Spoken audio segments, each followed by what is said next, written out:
Hello, leaders of the world. Welcome to Spread Love in Organizations, a podcast for purpose-driven healthcare leaders striving to make life better around the world by leading their teams with genuine care, servant leadership, and love. I'm Naji, your host, joined today by Gaurav Deshpande, an experienced healthcare professional with 12 years of clinical, academic, and global health experience. Gaurav is currently the head of medical oversight and safety at one of the largest cleft NGOs in the world, Operation Smile. He is clinical assistant professor of surgery at PennState Hershey School of Medicine with several publications in the craniofacial and cleft field. Gaurav is passionate about global surgery and is consistently looking to bridge the gap between patients and healthcare corporations by helping develop and disseminate high-quality products and therapeutics.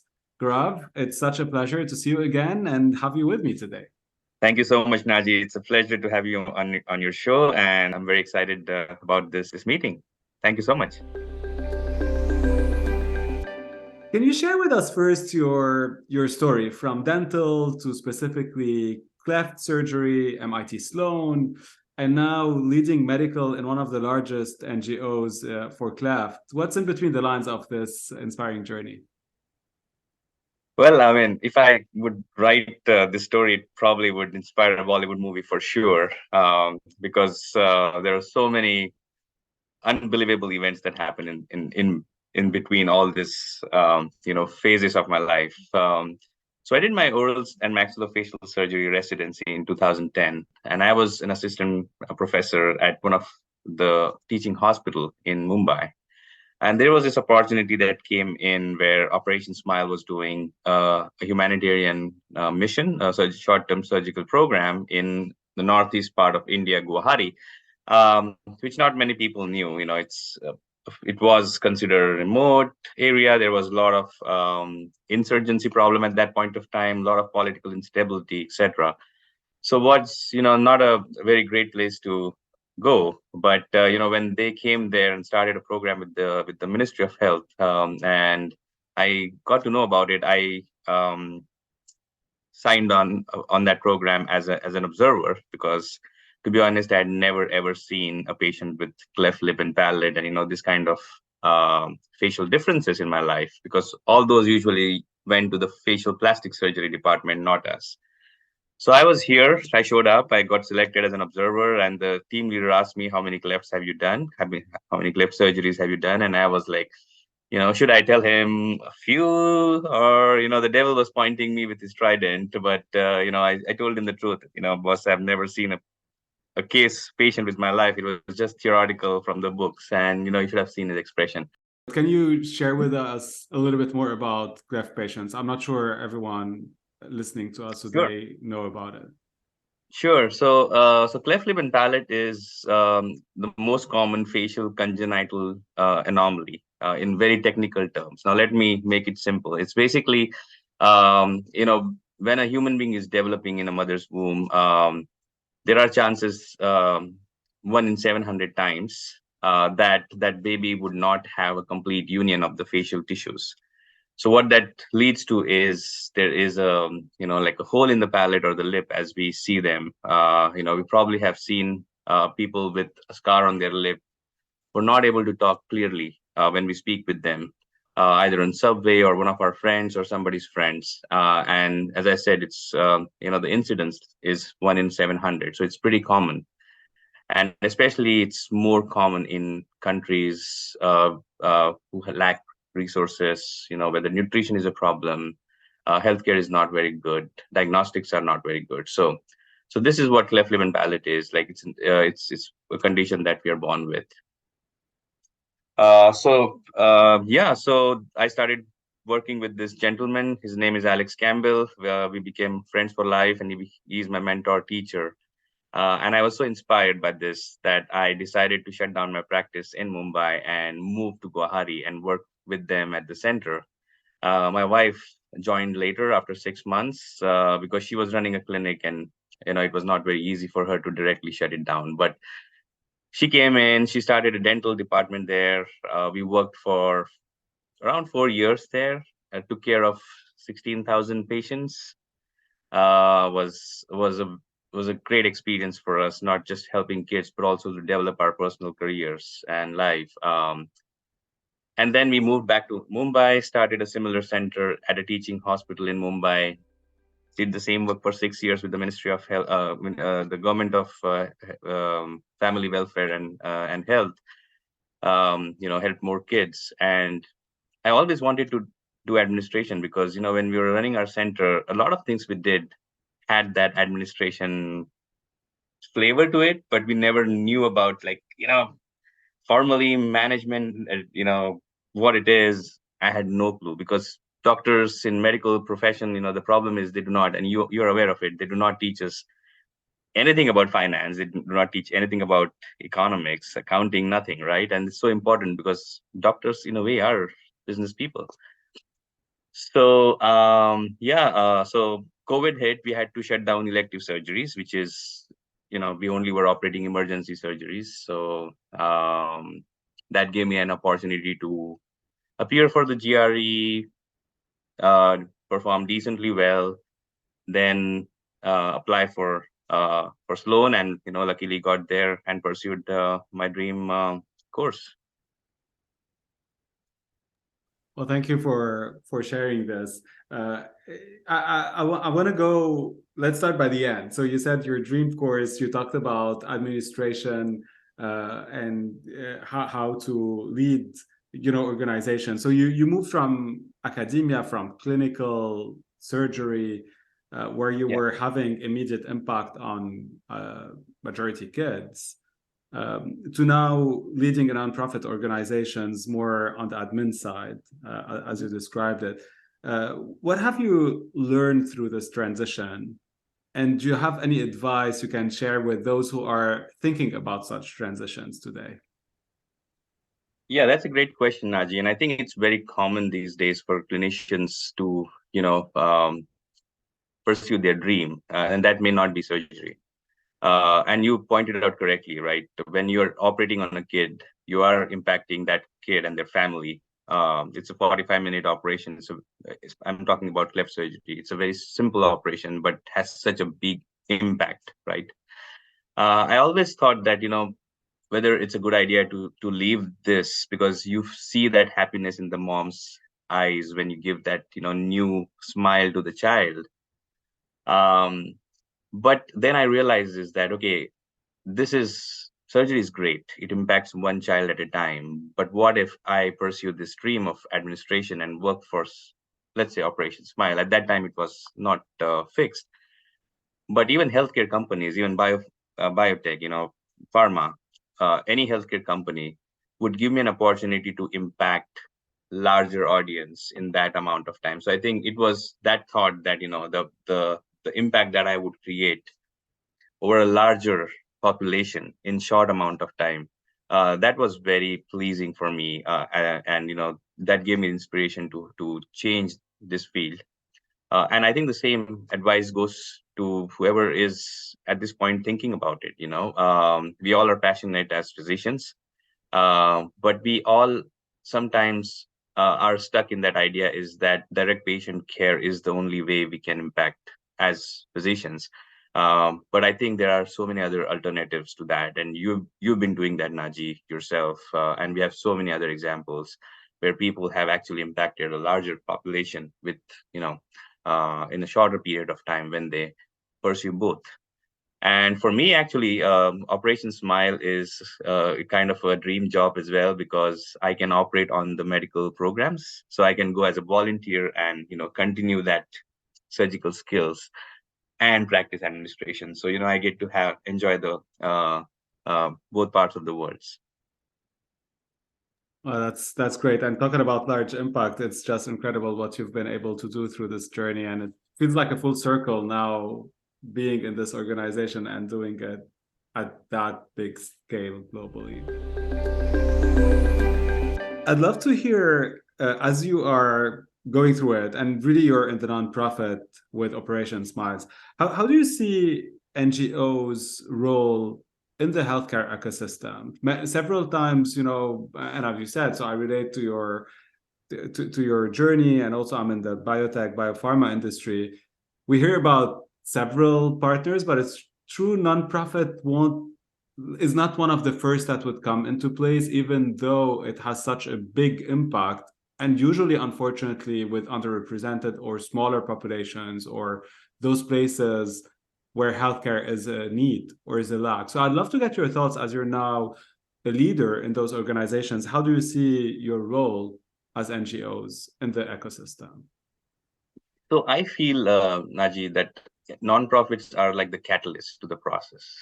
They can never be the sole ingredients. I mean, they could be the sole ingredients of the process, but to make things more efficient, to make things work favorably, it's always good to partner with other organizations, and that could be governmental organizations, which is very important for nonprofits, given the work that they're doing. And when we work with governments or Ministry of Health, our work is kind of made simple by them because they know the lay of the land. Many times, we are foreign to that particular place, so it helps a lot if you are actually able to partner with the government. You can also partner with corporates. I mean, that's like might sound funny, but with the CSR initiatives, with companies that have similar vision, like if there is, I don't want to name any particular organization, but if there is any big corporate partner who have similar vision, who want to do the same work in that particular area, then we can work with them in making sure that we have the right elements to the process.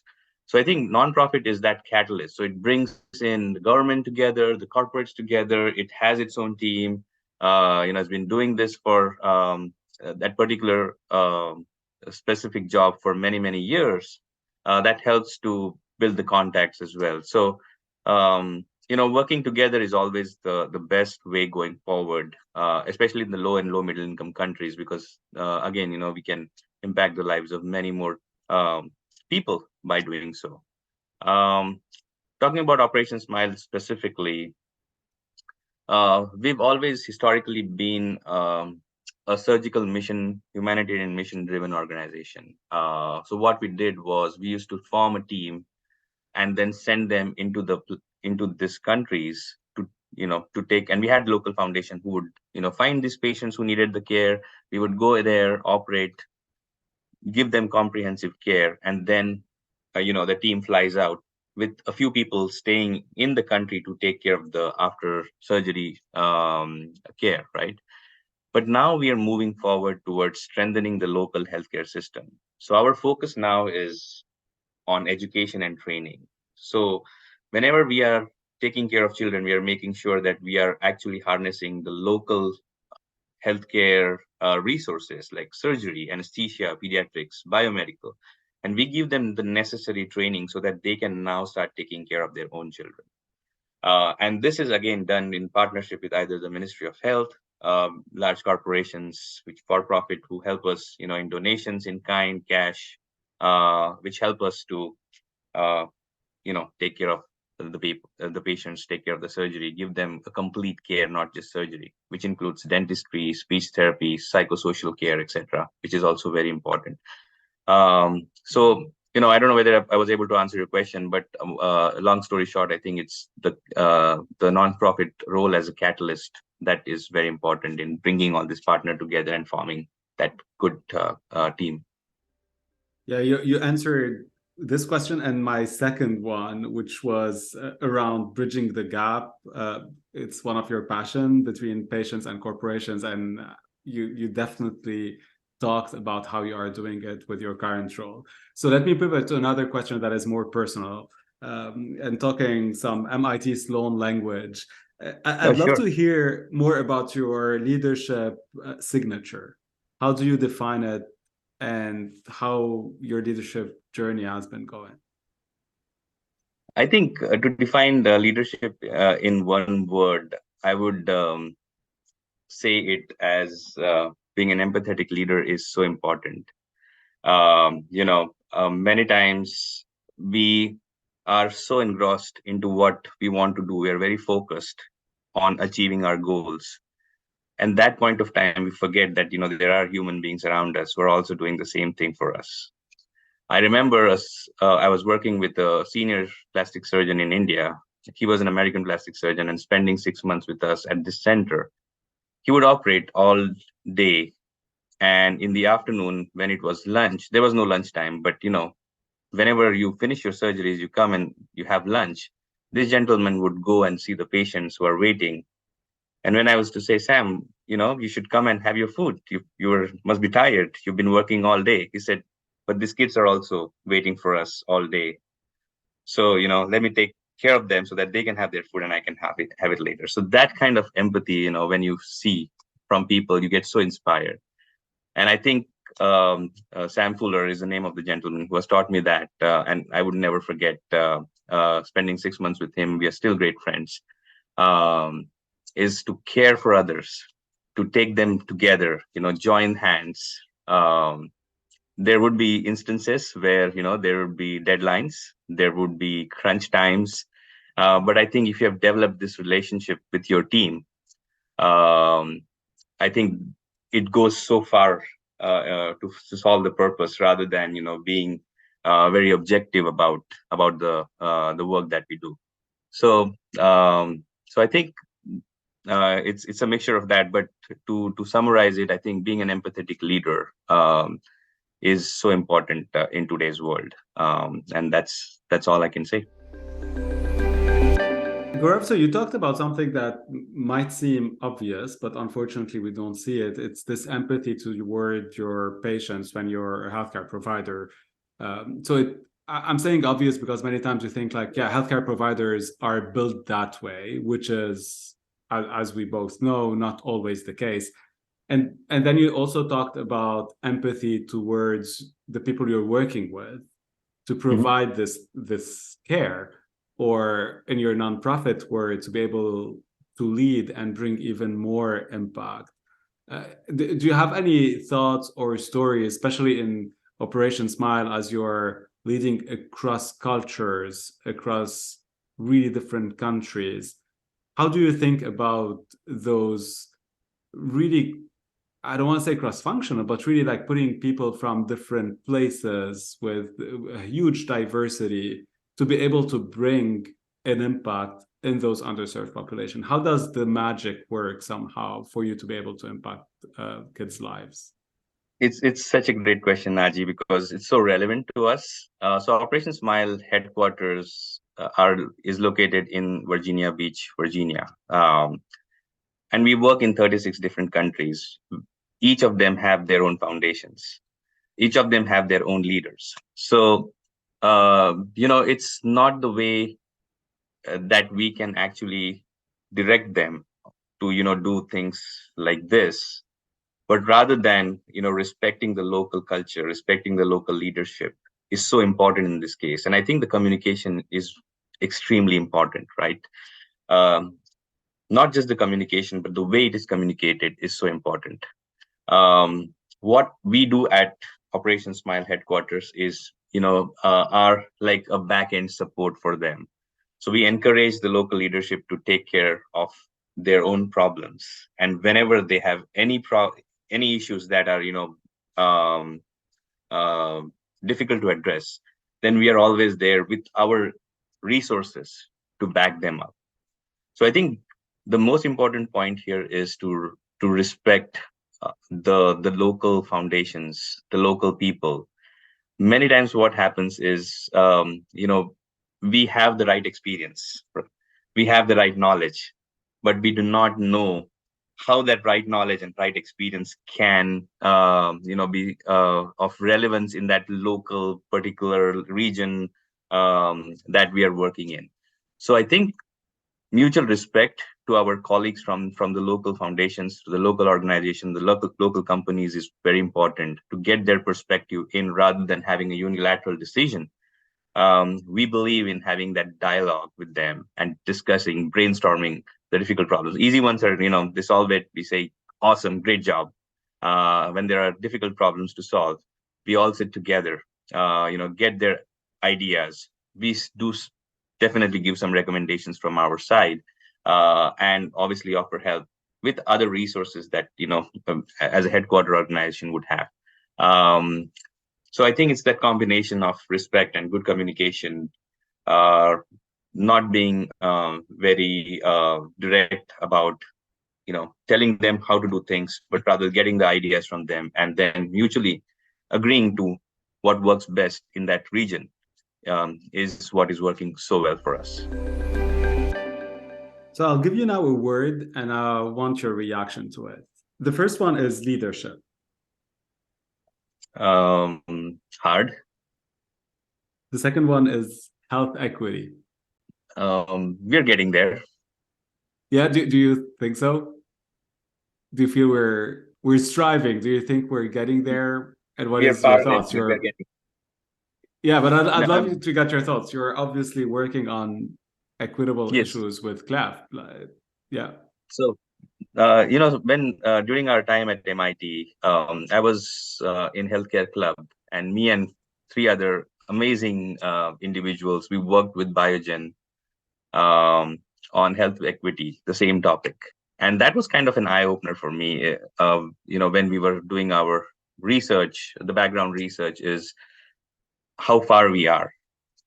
But the kind of excitement that Biogen showed with what our findings were, and they implemented what we recommended, which was a big deal. These are four students from some business school coming and recommending them something.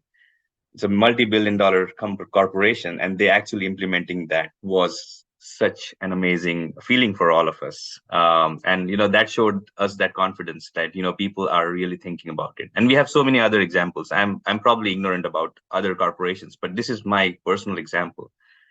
Same thing is with Operation Smile. Um, as I said before, the core now is to make sure that we reach to the patients rather than the patient reaching to us. So what we are doing now, our strategy for the next decade is going to work in a similar fashion like a cycle tire, right? Hub and spokes. So what we are doing is now with the local foundations, we are trying to identify hubs, which are these big, high acuity academic centers, which can be the source of education, training, service delivery, care delivery, clinical care delivery. And then we are also trying to find the spokes, which are well connected to these hubs, but are in the periphery towards the patient. In doing so, what we are doing is we are trying to reduce the catastrophic expenses that the patients might experience, and also make sure that they get the timely care, right? So instead of, sometimes we have seen patients traveling for 16 hours, sitting on a donkey, then riding a boat, and sitting on a bus and a train, and then coming to the hospital for care. And sometimes it just doesn't work. The kid is not well, he cannot undergo the surgery, he has to go back. So that made us think, like, if we take that care and go to the patients, they have to just travel for less than 2 hours. That's our aim. So whenever they need care, they can immediately go and get it there. So that's the way we are trying to work on getting equitable healthcare to everyone. But again, as I said, the journey is long, but I'm so glad that whatever my recent experiences are, not just with my current organization, but with several other organizations, is that that journey has started. We will get there. Yeah, I have the same hope. And I really think as a healthcare leader, and all of us healthcare leaders, it's just the right thing to do. We cannot be healthcare leaders and not think and act on health equity. And the example you gave is such a powerful example on, thinking about the holistic experience, not only providing care, but actually for some patients, the journey for them, literally, to get to a center and get care, or even what are the resources they have to be able to get and have care is so important. Thanks for sharing this. The third word is Sloan Fellows. The best possible course if you want to change to administration. I really enjoyed the experience, just because it's in such a unique kind of offering, right? It's not MBA, it's not executive, it's a mixture of both, and that makes it so special. So you spend time with young, very energetic folks from the regular 2-year MBA. You also spend time with the senior leaders who are currently working, and then you have yourself a cohort um, who are accomplished managers, with 12, 15, 20 years of experience themselves. So I think it's kind of the most unique experience that I you could imagine. Plus, it's MIT. It's the kind of the resources that just come with that name. I always thought I was well traveled. I always thought that I've done fellowships at international universities. I've done clinical rotations there, and I thought, oh yeah, well, I've seen the world. When I came here, I realized I was living in a big pond, you know, uh, and that was just an eye opener for me. The kind of things I took away, the kind of people I met, the friends I made, is just amazing. And there's so much positive energy that I took from there, so much positive learnings that I took from there, which are going to be lifelong for me.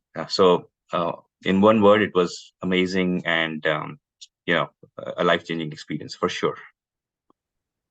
I was so afraid when you said the young MBA, how you're going to describe the exec MBA. So I don't know how to take senior. It's not old at least, but yeah, okay, I take that. The last word is spread love in organizations. Very needed, and let's do it together.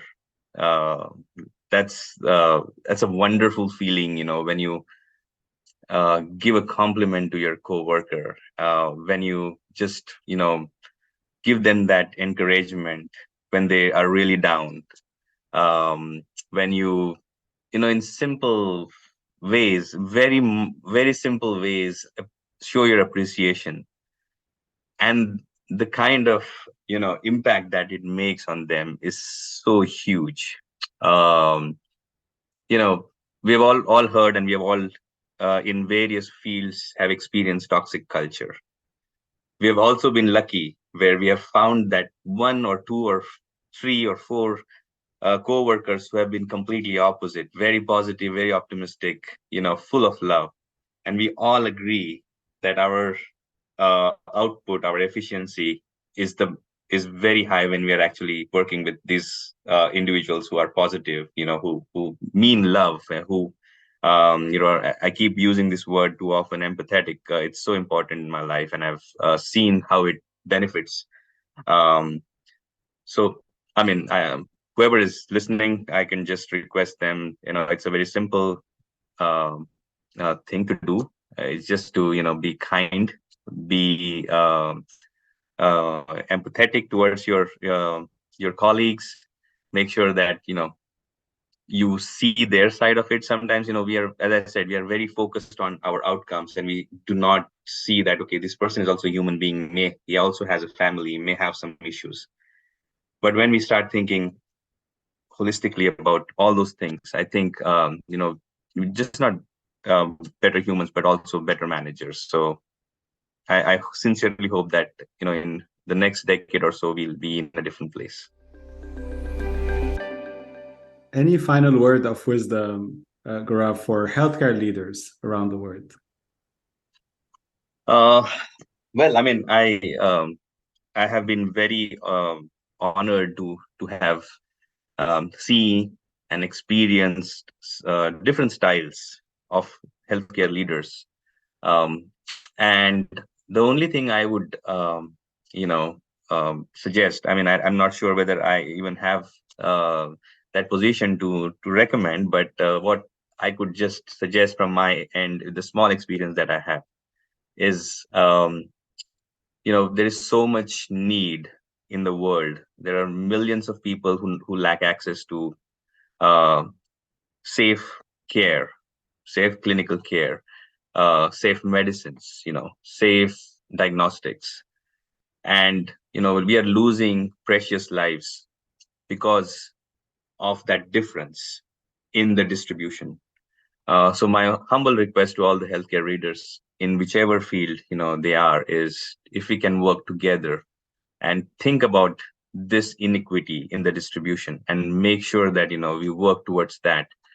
We make sure that we have the resources that we can distribute it around the world where it's most needed. I think that would be very helpful, to humanity, and